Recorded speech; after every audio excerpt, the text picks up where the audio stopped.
সবাই দেখতেই পারছেন এখানে কচু আর ছোলা রেখেছি। কচু দিয়ে ছোলা রান্না করব। কড়াইটা বসিয়ে দিলাম, 1.5 মগের মতো জল দেব।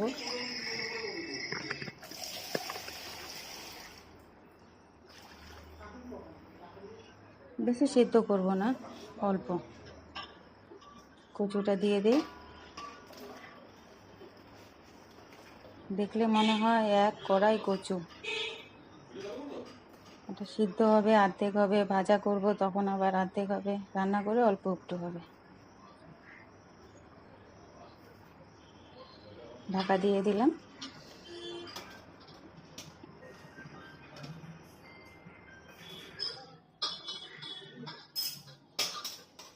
ঢাকনাটা খুলে দেখি কীরকম পজিশনে আছে।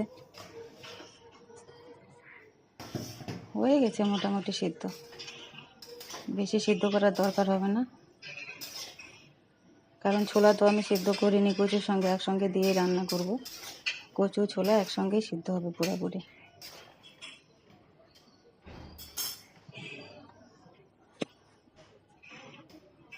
আর একটু নাড়ছি।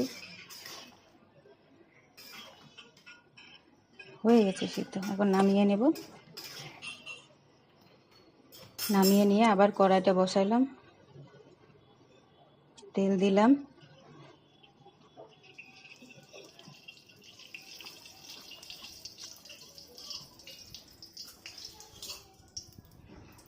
রসুন থেতলে রাখছি সেটা দিব।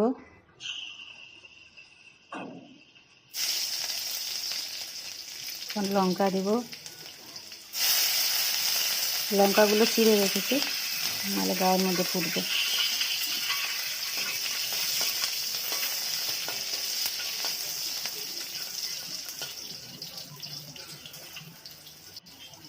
এখন কচুগুলো দিয়ে দিই।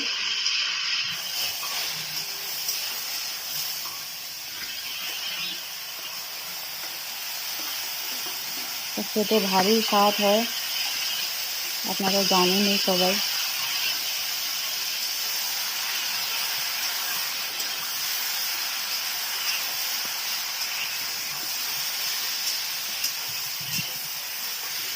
এখন ছোলাগুলো দিয়ে দেব।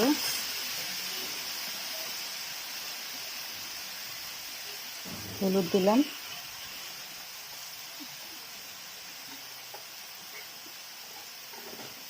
লবণ,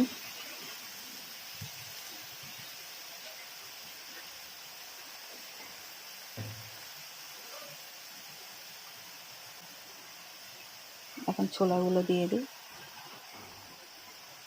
ছোলাগুলো সিদ্ধ করিনি, কচু ছোলা একসঙ্গেই সিদ্ধ হবে।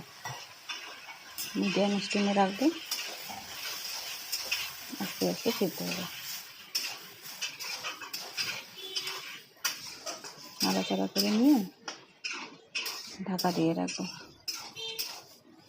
এটাকে আমরা ছোলা বলি, আপনারা কি বলেন? অনেকে বুট বলে, অনেকে কালো ছোলা বলে, চানা বলে। একটু জানাবেন কি বলেন আপনারা। একটু নাড়াচাড়া করে নিলাম, ঢাকনাটা উল্টে দিয়ে, পরে লাগবে আবার। মনে হলো যে হলুদ একটু কম হয়েছে, তারপরে আর একটু হলুদ দিলাম।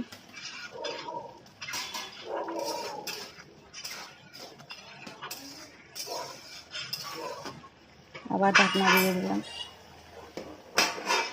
দেখছেন বন্ধুরা জল কতক্ষণে বের হয়েছে। এই জলের মধ্যে কচু যতটুকু সিদ্ধ হওয়ার বাকি আছে সেটাও সিদ্ধ হবে, ছোলাটা পুরোপুরি তো সিদ্ধ হবেই। মিডিয়াম স্টিমে আস্তে আস্তে রান্না করলে কচু ছোলা একদম সুন্দর করে সিদ্ধ হয়ে যাবে। দেখেন বন্ধুরা জল একদম শুকিয়ে গেছে।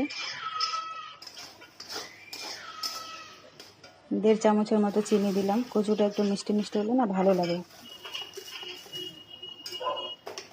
ছোলা কচু এমনি মিষ্টি থাকে, তবুও আর একটু চিনি দিলাম। নাড়াচাড়া করে নিই।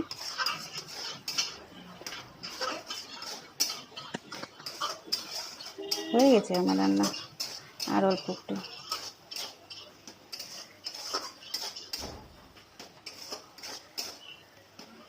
একটা ছোলা দেখিয়ে দিই, গরম আছে।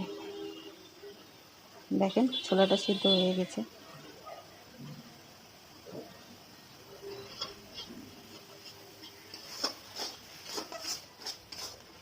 দেখেন পুরোপুরি রান্না কমপ্লিট।